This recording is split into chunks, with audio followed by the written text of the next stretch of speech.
Halo sob, balik lagi sama Molly di sini. Ini adalah smartphone Samsung Galaxy Note 20 Ultra, smartphone Samsung kedua yang pakai embel-embel Ultra setelah Samsung Galaxy S20 Ultra mereka. Ngasih nama Ultra ini mungkin bisa jadi agak beban ya, karena kayak harus ngasih sesuatu yang nggak biasa di HP-nya. Dan menurut saya HP ini tuh layak untuk dapetin embel-embel Ultra. Sekilas desain HP ini sebenarnya agak mainstream, nggak terlalu beda jauh dengan seri sebelumnya. Tapi menurut saya desainnya cakep banget dengan mengotak dan punya sudut yang tegas. Kayak Pak Prabowo tegas.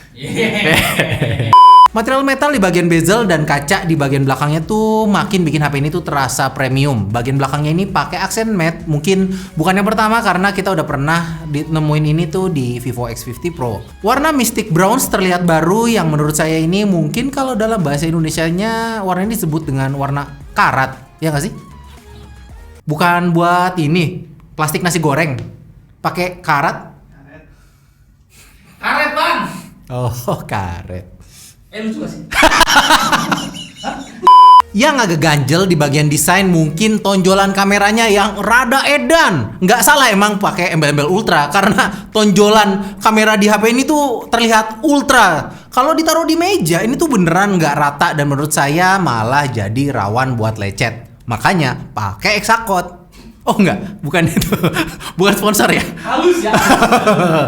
Saya merasa Samsung memang nggak punya pilihan karena modul kamera yang besar memang membutuhkan space yang besar juga. Tapi Samsung juga pengen bikin smartphone yang nggak terlalu tebal. Mungkin itulah alasan kenapa mereka buat desain yang seperti ini. Untuk layar nggak banyak yang bisa saya kasih tahu karena seperti yang udah semua tahu, mereka tuh bisa dibilang apa ya? Jagoan banget lah buat bikin layar yang bagus. Menurut saya layarnya ini terbaik. Layar Samsung itu memang selalu edan. Super AMOLED mereka terlalu superior. Selain kualitas layar yang bagus banget, curve screen di HP ini tuh bikin HP ini tuh sekali lagi terlihat mahal. Walaupun secara user experience banyak yang mengeluhkan layar curve karena bikin nggak sengaja kena sentuh gitu. Tapi cerita itu nggak ada di layar HP ini. Responsivitas layarnya lebih cepat dibandingin Samsung Galaxy Note 10 Plus. Saya bilang begini karena memang Note 10 Plus itu jadi daily driver saya selama 1 tahun terakhir. Kebanyakan HP Samsung yang masuk ke Indonesia menggunakan CPU Exynos, bukan Snapdragon seperti yang beredar di Eropa dan Amerika. Termasuk di HP ini, dia itu pakai otak yang sama dengan Samsung Galaxy S20 Ultra. Saya tahu banyak dari kalian yang memandang remeh si Exynos ini. Padahal secara angka, CPU ini tuh nggak jauh beda sama Snapdragon 865. Masalahnya kan bagus nggaknya CPU nggak melulu soal angka di benchmark kan. Dan memang performa HP ini tuh ngebut. Diajak ngapain aja dia mah hayu aja gitu. Main CODM juga saya bisa dapetin settingan tertinggi. Saya pribadi lebih suka main game di Note 20 Ultra karena di Note 10 Plus responsivitas layarnya tuh nggak seenak di sini. Di atas kertas RAM HP ini cuma 8GB dimana lebih kecil dari S20 Ultra yang 12GB. Saya yakin banyak yang nanya, kenapa cuma 8GB? Sob, 8GB HP ini tuh kenceng karena udah pakai LPDDR5 RAM. Jadi saya rasa 8GB itu udah lebih dari cukup ya. Emang sisa RAM yang ada di HP itu mau diapain? Dikontrakin? Kagak bisa. Upgrade lain yang ada di HP ini adalah S Pen, dimana sekarang latensinya tuh udah cepet banget, bahkan mendekati latensi dari Apple Pencil. Selain itu, pengalaman pakai S Pen itu jadi semakin oke karena sekarang ada efek getar dan suara saat kita tuh ngegambar gitu ya, yang bikin seolah-olah kita tuh kayak gambar di kertas asli. Tapi jujur, saya nggak pernah pakai S Pen, jadi fitur ini menurut saya mubazir buat saya. Gambar aja saya selalu itu 2 gunung dengan 1 matahari di tengah dengan di antara 2 sawah ya. Itu mulu nggak naik-naik. Ultrasonic fingerprint di HP ini juga terasa lebih cepat dibandingkan versi sebelumnya. Artinya jauh lebih bisa diandalkan. Selain lebih cepat, fingerprint ultrasonic juga lebih secure dibandingkan fingerprint optical yang ada di smartphone biasa. Dual speaker di HP ini juga terdengar oke. Saya bilang oke aja karena saya yakin harusnya bisa lebih baik daripada ini. Posisi lubang speaker yang di bawah juga agak sedikit awkward ya, karena waktu saya pakai buat main game, lubang speaker ini tuh akan tertutup sama tangan. Jadi saya mau nggak mau harus memutar si HP supaya lubang speakernya tuh nggak ketutup. Yang saya nggak suka dari HP ini adalah baterainya. Saya ngerasa Samsung Galaxy S20 Ultra tetaplah flagship Samsung terbaik dalam urusan daya tahan baterai.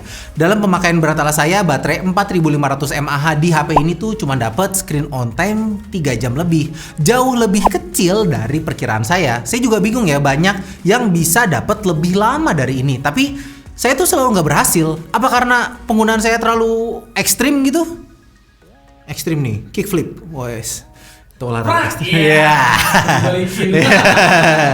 Cuman hal ini tuh sedikit terobati dengan kemampuan pengisian baterai yang cepat. Tapi entah kenapa HP ini cuma bisa menerima daya maksimal 25 watt. Sedikit mengecewakan untuk sebuah flagship dengan embel-embel ultra. Saya berharap bisa dapetin yang lebih cepat lagi. Mengingat uang yang kita keluarkan untuk menebus HP ini tuh kagak sedikit. Sektor kamera di HP ini juga cukup memuaskan. Secara jumlah, kamera di HP ini tuh terlihat biasa aja karena ya cuman ada 3. Tapi percaya atau enggak, kameranya mungkin yang terbaik yang pernah Samsung buat. Sangat bisa diandelin di semua kondisi cahaya. Di siang hari foto-fotonya itu bagus, HDR-nya juga bagus, foto low light-nya bagus, foto portretnya bagus. Kayak saya tuh bisa ngapain aja sama kamera di HP ini. Nggak ada yang bisa saya komplain di sini. Kamera selfie-nya juga bagus, walau gimmick kamera selfie tuh nggak selaku dulu ya. Tapi Samsung tetap nggak setengah-setengah dalam hal ini. Dan ternyata yang bagus nggak cuma foto, begitu juga dengan kualitas perekaman video. Sekali lagi ini adalah smartphone Samsung terbaik dalam urusan perekaman video. Kemampuan HP ini merekam video 8K juga jauh lebih baik daripada S20 Ultra yang terasa sedikit useless gitu. Walau kita hanya bisa merekam video 8K di 24 frame per second, tapi saya tetap puas. Kualitas video 4K-nya juga bagus dengan stabilisasi yang oke. Mungkin hampir menyamai kualitas video dari iPhone 11 Pro Max. Saya bilang hampir karena untuk urusan tone warna, saya merasa video dari iPhone itu selalu kelihatan lebih enak gitu. Harga HP ini tuh nggak murah, jadi wajar jika saya berharap banyak dari HP ini. Secara keseluruhan memang HP ini tuh memuaskan. Tapi kalian ngerasa nggak sih kalau seri Note dari Samsung itu belakangan kayak mulai ngebosenin gitu? Kayak nggak ada sesuatu yang baru gitu, kok kerasa gitu-gitu aja. Bahkan tahun lalu, Galaxy Z Flip dan Fold jauh lebih menarik dari seri Note mereka menurut saya. Dan nggak menutupi kemungkinan juga kalau tahun ini bakal jadi begitu. Tapi jangan khawatir, HP ini tetaplah salah satu yang terbaik dan sangat layak dibeli. Kalau situ mampu.